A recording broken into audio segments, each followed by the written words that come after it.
Hey SpaceWatchers, this is Space Cafe Radio, your channel about trends, cool people and real conferences. I'm Thorsten, publisher of SpaceWatch.Global.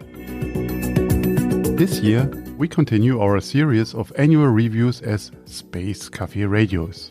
I had the great pleasure talking with Dr. Malcolm Davis, Senior Analyst in Defense Strategy and Capability at the Australian Strategic Policy Institute. Malcolm, what have been your personal highlights in the last 12 months?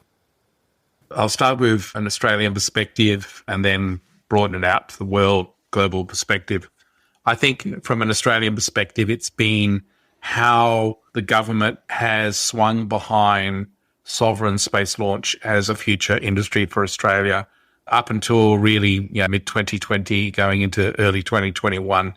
There wasn't a lot of explicit government support for sovereign space launch. It was pretty much all keeping things at a distance. And so there was, I think, a concern that Australia's space sector would only partially develop, be stillborn. We'd do satellites, but we would still be reliant on others to launch them, which would have been a terribly disappointing state of affairs. But I think what you've seen now is the government swinging behind sovereign space launch in a big way. There were a number of important events in Canberra in December of 2021 where government speakers made it very clear that they were supporting sovereign space launch. Now, they need to deal with some regulatory issues and some insurance issues that I think need to be resolved fairly quickly.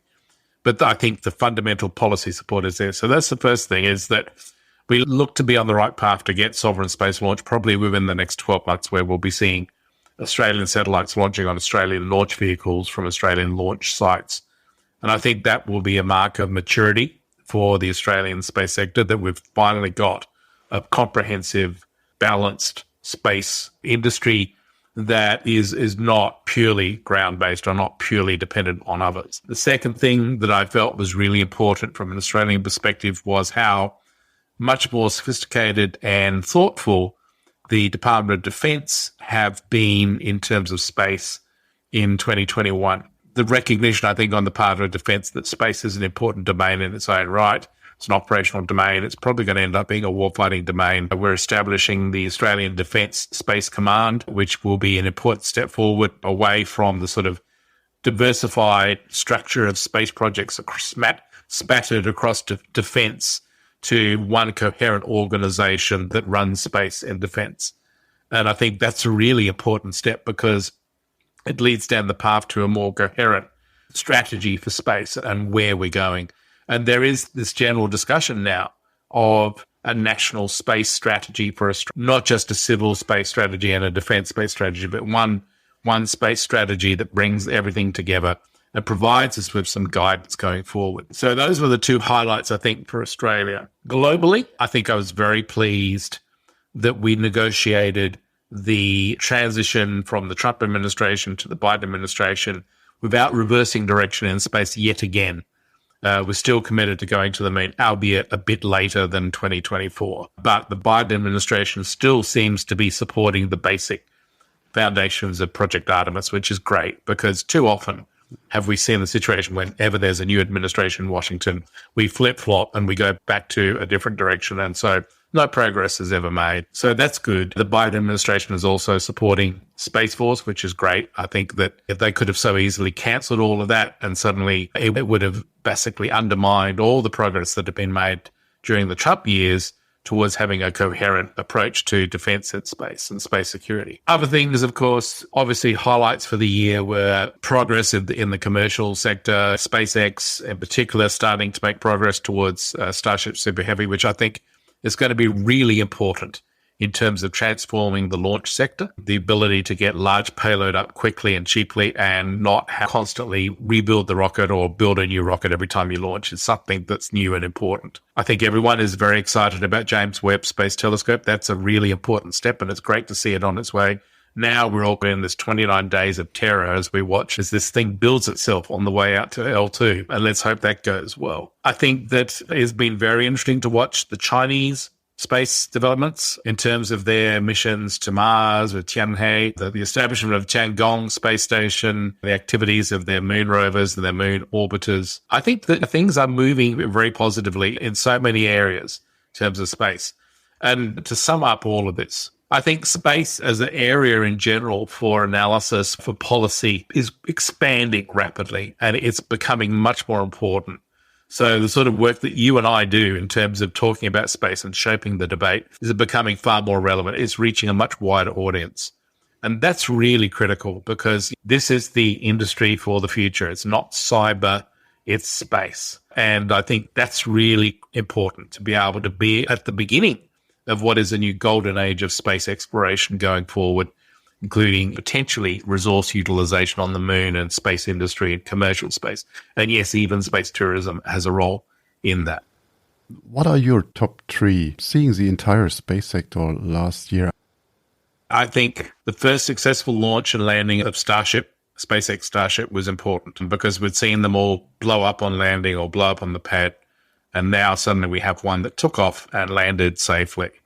And so everyone is now watching to see what they do with the Starship Super Heavy combination sometime in 2022. That's going to be groundbreaking. But that first successful test of Star was really important. I think, secondly, the success of probably new startups in the commercial sector. And here I'm thinking of the low Earth orbit commercial orbital platforms, the likes of Axiom Space and Blue Origin's Orbital Read. All of these are really important in terms of taking the next step so that we have some place to go after the International Space Station. And it's really important to see the commercial sector stepping into this so that it's not just down to NASA. And I think probably the third thing would be a more generalized recognition of the importance of space and a greater, more intense discussion as to why space matters rather than space as an afterthought. And I think that intensity of debate is just going to continue on into 2022 and just grow and grow. So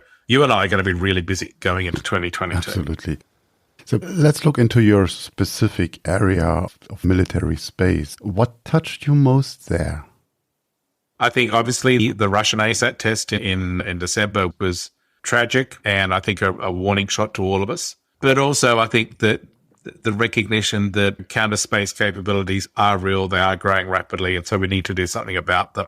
And it's not just about kinetic kill ASATs that shred satellites and create space debris. It's about the soft kill capabilities that we're now seeing with coming out of China and Russia, including cyber attacks on satellites. Potentially, you can't verify or monitor if hackers can hack into a satellite and disable it or spoof it. It's impossible to prevent that sort of thing from happening. So we are becoming far more aware of the dangers of warfare in space. And I think we're starting to change organization, strategies, doctrine, thinking, policy, all around that prospect. So in that sense, when I think about it, we're kind of, space is like the early days of air power, independent air power in the 20th century, where you started to see independent air forces like the Royal Air Force and the RAAF, the Royal Australian Air Force in 1921, and then the US Air Force in 1946. I'm not sure if that was the right year, but around that time, you started to see independent air forces starting to emerge and thinking about air power and think, how do we use this new technology? We're in the same boat now in 2021, 2022, where we're starting to think about space power and military space capabilities. And it's not just satellites for Earth observation or communications. It's about how do we prevent an adversary from taking out our critical space support? How do we defeat their capabilities in space? How do we respond if we need to respond? And that carries with it a whole slew of intellectual thought about the nature of space power, space operations, all of that. So I think that's probably one of the most interesting things at the moment. What's going on in the military side of things is the debate about space power and what is it and why it's important. And it's not just in it. The debate is not just occurring in sort of like this abstract academic, environment of writing learned books and so forth. It's policy relevant. It's directly affecting defense policy decisions and capability decisions and expenditure and so forth. So it's taken that step beyond a simple abstract exercise. You alluded to the history of military and the air power and compared it to space power. Does it mean that we will see placement of weapons, placement of troops in space? Because at the moment it's this reactive engagement. Yeah, look, I think that when we look at the sorts of capabilities that are being tested with co-orbital rendezvous proximity operations, the sorts of things that the Chinese and the Russians are doing, all right, those tests are not tests of space weapons per se, but they test the technologies and they test the procedures that would be the same for co-orbital anti-satellite weapons. And so you could see the potential going down the track for the likes of China and Russia to move down the path of saying, okay, we're going to deploy certain types of capabilities in orbit to be able to protect our interests. And of course, in actual fact, what they're doing is threatening our critical space support. And as I said, there's a whole suite of ground-based counter space capabilities that can affect satellites with soft kill anyhow. Space weapons, I think, in space are a possibility later this decade. Not really troops or space marines or anything like that. Certainly, I think a range of counter space capabilities designed to deny an opponent the ability to use space in the LEO to GEO environment. And eventually, astro-strategic competition out at cislunar space could see some sort of military role out there as well. But I know that there are some in Washington, D.C. who are thinking about that now. I think that's probably an idea that will be a reality or something more relevant, probably in the late 2020s going into the 2030s rather than any time soon. Okay. Looking back to the last year, what does the space industry in general needs most? I think stability, assured growth. Obviously, when we look at the space industry in the global sense, the provision of space services to the ground, wherever it's direct to TV or broadband in the sky or 24/7 real-time Earth observation, Internet of Things, all of these different new types of services and utilities to be provided to societies should give the commercial space sector a degree of confidence that there will be growth. And secondly, that there will be a need for greater launch capability. And I think reusable launch gives them. But I think that the commercial sector certainly needs that certainty going forward to place some big bets on new types of technology, such as space-based internet and so forth. I know Musk is doing it with Starlink and is moving forward steadily. So I would imagine that once you start to see commercial take-up of Starlink in a big way, you'll have other companies jumping on that bandwagon, and suddenly we're going to have a multitude of companies all providing space-based internet or providing broadband in the sky or 24/7 Earth observation. And the other thing I would argue is, what can we do with some of these new space services that could change things on Earth in a big way? So how does, for example, the Internet of Things change things if we can rely on space capabilities to ensure that everything that we use on a day-to-day basis is somehow on the internet? How does that change our society? You know, we talk about things like autonomous vehicles and driverless cars and so forth. Does that become a real thing through space, or is it always just on the horizon because we can't really get the technology? I think there's a whole host of new technologies and new services that could be explored in the 2020s going forward that would really be quite exciting and could boost space. I think the third area that probably really does need more thought and more support is space-based manufacturing, because how much more exciting would it be if you can launch factories in space that can then turn out and produce the satellites that produce your internet in the sky or your 24/7 Earth observation. So you build things in space. I think manufacturing in space is something that is really quite exciting. But of course, to do that, we have to think about the legal aspects, the regulatory aspects, how do we keep these things running, utilizing space resources? That means we have to go to the moon. There's a whole range of issues that we need to get to grips with in order to make that next step in a space-based economy a reality. What to watch out for next year, for the next 12 months? I think that let's talk about Artemis. At the moment, the Chinese are moving fairly slow and steadily forward with their plans. They're still talking in terms of, the 2030s before they send a crewed mission to the moon. But at the same time, they're hinting at the possibility that they could start fast-tracking some of their large heavy lift boosters to bring that forward into the late 2020s. So, it's not next 12 months, but certainly you could see the possibility where suddenly we're starting to get signals from Beijing that maybe the Chinese are thinking about fast-tracking their lunar plans. And does NASA and its partners then respond by fast-tracking Artemis again? Because I think there is a risk with Artemis that could be continued to be pushed to the right in terms of other priorities for the Biden administration. We're going into the midterms where you've got the Republicans probably taking control of Congress, and then 2024 presidential election, which could be, chaotic in so many ways. Things like Artemis could continue to get pushed to the right. The Chinese could make a calculation that they have a window of opportunity here to steal America's thunder in space by ensuring that the next humans to walk on the lunar surface are Chinese taikonauts and not American astronauts. And that would be a huge geopolitical win for them. So although there is not a space race per se at the moment between the US and China, it wouldn't surprise me if one broke out later in the decade, but we might start to see the signals appearing for that in the next 12 to 24 months. I think that's one thing to watch for. Obviously, a breakthrough with Starship Super Heavy could be ground-changing in the sense that suddenly you have a vehicle that can put 150 tons of payload into low Earth orbit, is fully reusable, is very low cost, and has a rapid turnaround time. They can launch one day, they can launch the next day, and so on. That's a game changer. So if that happens, then the question is, how does the launch market respond to that? How do small launcher companies respond to that if suddenly a Starship Super Heavy can put 150 satellites up in one go, as opposed to one satellite on one launch vehicle?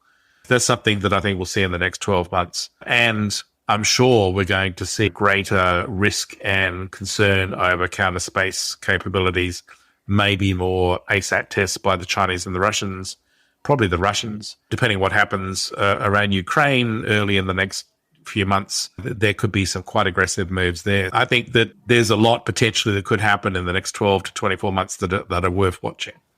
My last question is, has there been any space personality in the last year for you that is worthwhile to mention?